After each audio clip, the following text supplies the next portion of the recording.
ஜீ Tamil Sarigamapa little champ season 4ல grand ஃபினாலேக்காக ரசிகர்கள் எல்லோருமே ரொம்பவே ஆர்வமா எதிர்பார்த்துக்கிட்டு இருக்காங்க. மே 11th அன்னைக்கு தான் அந்த கிராண்ட் ஃபினாலே நடக்குது. அண்ட் ரசிகர்கள் எல்லோருமே வந்துட்டு யோகஸ்ரீ தான் டைட்டில் வின்னர், திவினேஷ் தான் டைட்டில் வின்னர், இல்ல ஹேமித்ரா தான், இல்ல ஸ்ரீமதி தான். இந்த மாரி ஒவ்வொரு பேரும் வந்து ஒவ்வொரு கண்டஸ்டன்ட் மேல அவ்ளோ நம்பிக்கை வச்சிருக்காங்க.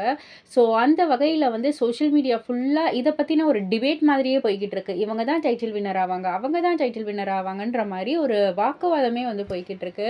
பட் என்னதான் வாக்குவாதம் பண்ணாலுமே, இந்த நிகழ்ச்சிக்குன்னு சப்போர்ட் பண்ற ஒரு சில குறிப்பிட்ட ரசிகர்கள் இருப்பாங்க இல்லையா? எந்த குழந்தை வின் பண்ணாலும் எங்களுக்கு சந்தோஷம் தான். ஏன்னா, இந்த அளவுக்கு வந்ததே பெரிய விஷயம். அந்த அளவுக்கு டஃப் காம்படிட்டர்ஸ் தான் எல்லாருமே அப்படின்ற மாரி தான் சொல்லிக்கிட்டு இருக்காங்க. சரி, ஓகே, நீங்க சொல்லுங்க. உங்களுடைய கருத்து கணிப்பின்படி எந்த குழந்தை வந்து, அதாவது எந்த கண்டஸ்டன்ட் வந்து டைட்டில் வின்னர் ஆவறதுக்கு சான்சஸ் இருக்கு? And first runner up, second runner up இவங்கலாம் யாரா இருக்கிறதுக்கு சான்சஸ் இருக்கு? உங்களுடைய கருத்து கணிப்பின்படி அப்படின்றத கீழ உள்ள கமெண்ட் பாக்ஸ்ல குறிப்பிட்டு சொல்லுங்க.